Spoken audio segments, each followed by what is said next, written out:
Halo, Assalamualaikum warahmatullahi wabarakatuh. Kembali lagi bersama saya Fitriana Sani dalam program Talk Show Good Sex Indonesia. Nah, hari ini saya sudah kedatangan pembicara kita yang sangat luar biasa. Saya perkenalkan yang ada di samping saya, namanya Mas Wildan Nur Hidayat. Dia ini adalah seorang exchange hunter karena hampir setiap program yang dia ikuti adalah program exchange.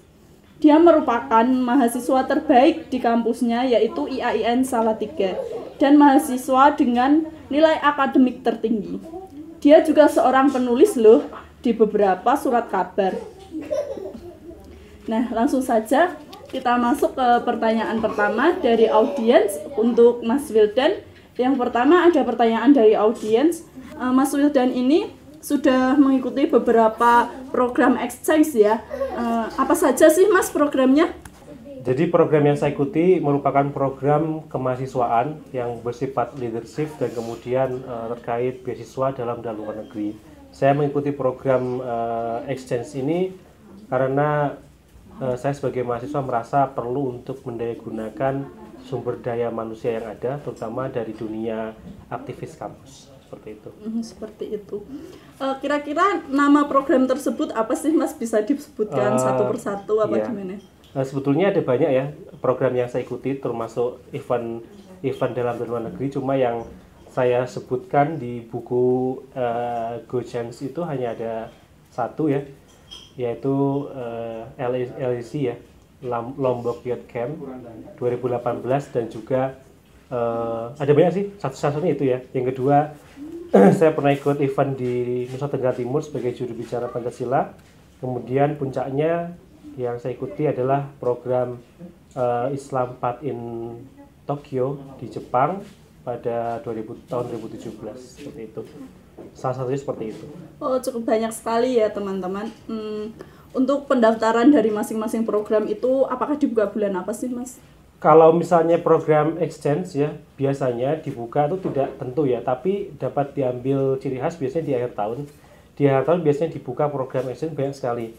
Nah, kebetulan kemarin waktu LYC 2018 itu dibuka pada bulan September Oktober, seperti itu. Dulu pelaksananya dilaksanakan awal tahun, harusnya tahun.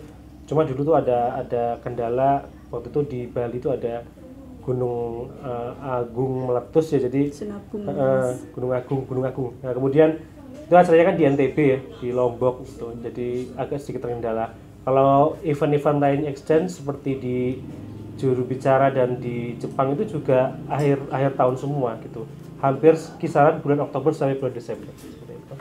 Oh, untuk syarat pendaftarannya itu apa saja sih Mas? Apakah per program itu memiliki dokumen khusus untuk pendaftarannya? Ya, tentu saja setiap program itu memiliki itu ya, persyaratan khusus ya. Biasanya nanti ada persyaratan administrasi yang harus ditulis. Pertama terkait surat izin dari orang tua, surat izin dari kampus. Kemudian yang terpenting itu adalah ketika kita mendaftar itu, selain administrasi lengkap juga ada beberapa tes yang dilakukan untuk mengikuti program exchange tersebut, seperti itu. Seperti itu. Untuk yang eligible mendaftar Mas, kira-kira siapa? Nah, biasanya untuk eligible mendaftar ini untuk informasi kepada semuanya, hampir semua mahasiswa ikut kecuali mahasiswa semester 7 ke atas ya. Jadi semester 1 sampai semester 6 ya, 5 atau 6 ya, itu boleh ikut untuk program tersebut. Sebetulnya semester 7 atau 8 itu juga boleh ikut, cuma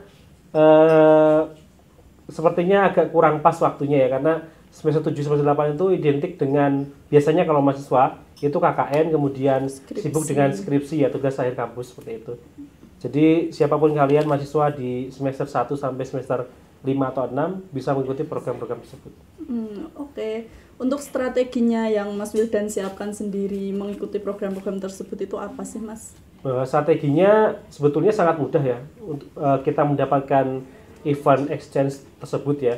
Nanti ketika kita mendaftar itu kan kita harus menulis administrasi. Pertama kita harus melengkapi administrasi yang ada. Dan kemudian biasanya ketika mengikuti lomba tersebut itu kita harus memiliki recommendation of letter. Jadi kita harus memiliki surat rekomendasi dari seseorang yang mengenal kita secara baik. Nah, ya kebetulan kemarin saya meminta surat rekomendasi dari salah satu profesor saya ya, jadi di kampus, dan alhamdulillah tembus juga. Dan juga mentor saya Pak Miftah gitu ya. Jadi lewat beliau, karena beliau juga mentor internasional juga, jadi saya mendapatkan rekomendasi dari beliau dan akhirnya berhasil mendapatkan event-event tersebut. Selain itu, selain suatu rekomendasi juga harus memiliki kemampuan menulis yang baik. Ya, karena hampir semua itu Mbak, hampir semua event yang saya ikuti semuanya ditulis, harus menuliskan isai berapa ribu kata terkait bagaimana terkait tujuan mengikuti event tersebut, kemudian hasil yang diperoleh dan apa yang diimplementasikan ketika selesai mengikuti event tersebut. Seperti itu. Berarti untuk semua program harus punya kemampuan untuk menulis ya? Mas? Memang secara keseluruhan seperti itu Mbak. Jadi kita harus memiliki kemampuan menulis seperti itu. Untuk partisipannya itu dari mana saja sih Mas? Apakah teman-teman Masnya sendiri, apa dari kampus lain juga ada gitu? Untuk partisipannya itu dari seluruh Indonesia Mbak. Jadi dulu ketika saya mendapatkan LJC 2018 itu yang mendaftar itu dari kampus Indonesia, saya masih ingat ada sekitar 1.522 kampus kalau nggak salah tuh. Saya lupa. Saya kembali. Ada sekitar ribuan mahasiswa yang mendaftar ya. Di acara LJC 2018 itu ribuan mahasiswa yang mendaftar dari seluruh Indonesia. Nah kemudian ribuan mahasiswa tersebut diseleksi. Jadi setiap satu provinsi itu hanya beberapa orang yang diambil seperti itu. Kebetulan Jawa Tengah waktu itu mendapatkan porsi yang lumayan banyak, sekitar 13 orang. Nah, kebetulan juga yang diambil itu hanya 100 orang dari 1.500 berapa lagi, hampir 1.600-an lah. Nah, kemudian diambil 1 orang dan 100 terpilih tersebut dari seluruh Indonesia mengikuti program di Lombok itu, kemudian saya menjadi best participant di Lombok itu. Jadi peserta terbaik di acara LYC 2018. Wow, luar biasa sekali ya pemirsa. Iya. Nah, untuk program-program yang Anda ikuti itu apakah seluruhnya gratis? Apa Anda mengeluarkan biaya untuk program tersebut? Ini menjadi sebuah Mbak ya, sebuah prinsip saya ya.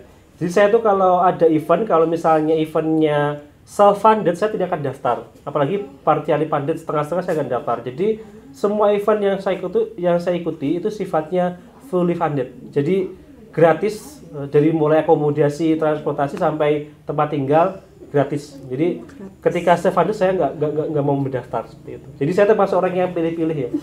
Masa pergi kemanapun harus bayar kan nggak mungkin. Kalau ada yang gratis kenapa enggak? Iya ya, betul. Cari yang gratisan. Baik, untuk program yang Mas ikuti di sana, apakah kegiatannya itu apa saja sih Mas? Oke, untuk acara LYC 2018 itu saya kegiatannya itu kan terkait IAT Camp ya. Jadi untuk camping pemuda nasional di Indonesia, dan itu merupakan acara yang bekerja sama dengan UNDP Mbak. Jadi United Nations Development Program ya, dari PBB. Jadi itu enak Mbak ikut program itu. Selain kita berangkat gratis, kita juga dapat uang saku yang jumlahnya sangat luar biasa. Jadi itu kerjasama dengan PBB dan Javan Foundation kalau nggak salah itu. Dan ketika saya mengikuti acara tersebut, acara yang pertama itu kita bicara tentang masalah-masalah cultural dan masalah-masalah pembangunan pendidikan di Indonesia seperti itu. Ada focus group discussion terkait perbedaan. Waktu itu tentang keagamaan sih, tentang Islam wasatiyah, tentang toleransi umat beragama, kemudian tentang bagaimana cara menjadi muslim yang baik dengan menghargai sesama seperti itu. Iya baik, banyak sekali ya kegiatannya teman-teman. Manfaat dari kegiatan itu sendiri itu apa sih Mas? Programnya itu manfaatnya buat sangat banyak sekali manfaatnya. Selain saya bisa jalan-jalan gratis yang dibiayai oleh pihak penyelenggara ya, karena saya nggak keluar duit, saya juga dapat uang saku. Selain itu saya juga dapat bertemu dengan teman-teman dari seluruh Indonesia, menjalin komunikasi, menjalin silaturahmi, relasi, dan juga mendapatkan info-info terbaru. Jadi gini Mbak, ini satu rahasia yang tidak akan saya share kepada siapapun ya. Jadi kalau misalnya kita mendapatkan sekali program exchange, biasanya kita akan mendapatkan program-program berikutnya. Karena biasanya program nasional atau internasional itu mereka memiliki koneksi yang sama gitu loh. Jadi ketika kita diterima di program internasional satu, kita mendaftar program internasional lainnya atau nasional lainnya, biasanya pihak penyelenggara itu sama dan itu lebih mudah gitu loh. Karena kita juga harus mencantumkan CV kita. Setelah itu kita juga dan kita juga sudah dikenal karena biasanya panitianya itu saling memiliki relasi seperti itu. Ya, seperti itu ya Mas. Dari beberapa exchange yang Anda ikuti, apakah Anda pernah mengalami culture shock gitu Mas? Iya pernah, waktu saya di itu pernah sangat pernah karena memang ini ya sangat berbeda sekali budaya saya, apalagi saya kan bukan orang, katakanlah saya itu orang Sunda yang tinggal di Jawa, kemudian dari Jawa saya harus pergi ke daerah lain ya, di Nusa Tenggara, di Sumatera, dan di beberapa negara. Jadi culture shock pasti ada ya. Jadi kok tidak seperti ada di kita gitu loh. Jadi memang betul. Nah, semakin saya ikut exchange ini, Mbak, saya semakin mengenal lebih dekat budaya-budaya mereka yang ada. Jadi semakin bersyukurlah bertemu dengan teman-teman yang memiliki keberagaman yang berbeda dengan kita. Oh ya. Tapi culture shock-nya masih bisa diatasi ya Mas? Iya, insya Allah masih bisa. Nah, ada nggak sih Mas follow up dari program tersebut setelah mengikutinya? Saya biasanya dari pihak panitia itu, kita disuruh setelah pulang ke tempat atau daerah masing-masing untuk diberikan tugas ya. Tugasnya nanti dalam bentuk volunteer atau dalam bentuk pengabdian sosial kepada orang-orang di sekitar kita sesuai dengan bidang exchange yang kita ikuti. Contohnya kemarin ketika saya ikut acara WOSFest dan LYC 2018 itu, selesai saya pulang dari tempat katakanlah camp pelatihan itu, saya pulang ke tempat asal saya di Salatiga dan di kampus saya, akhirnya bekerja sama dengan beberapa dosen dan beberapa mahasiswa yang sudah mendapatkan program exchange juga, mendirikan sebuah komunitas pencarian bakat ya beasiswa dalam dan luar negeri ya. Jadi kita mengumpulkan orang-orang yang sudah mendapatkan gelar exchange, kemudian kita berikan arahan panduan untuk menyebarkan ajaran exchange kepada mahasiswa-mahasiswa yang belum mendapatkan exchange seperti itu. Oh, seperti itu ya teman-teman.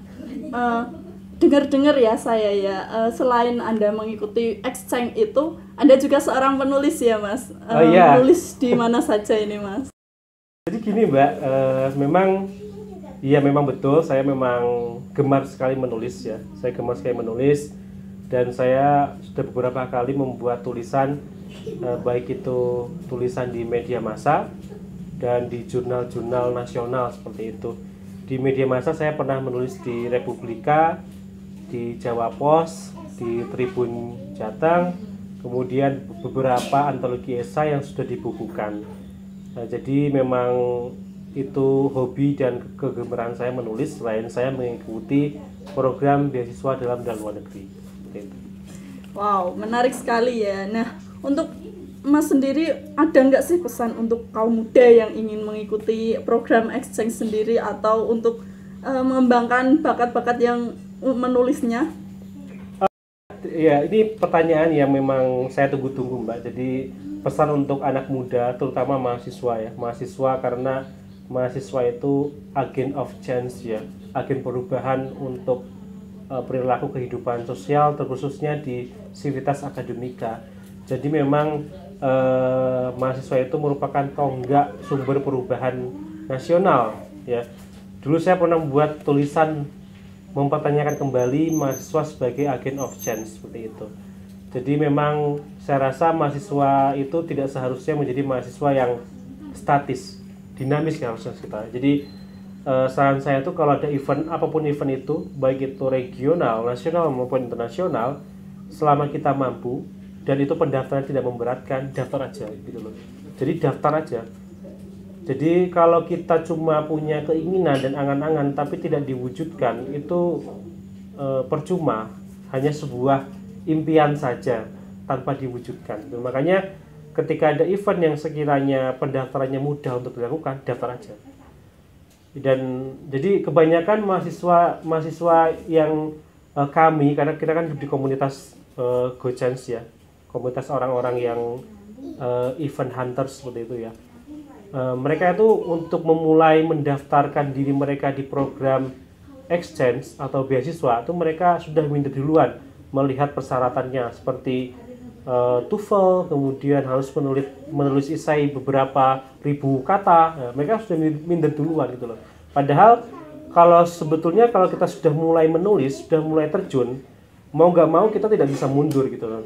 Jadi langkah pertama yang harus dilakukan adalah kita harus berani mendaftar. Jadi jangan takut untuk mendaftar. Seperti itu.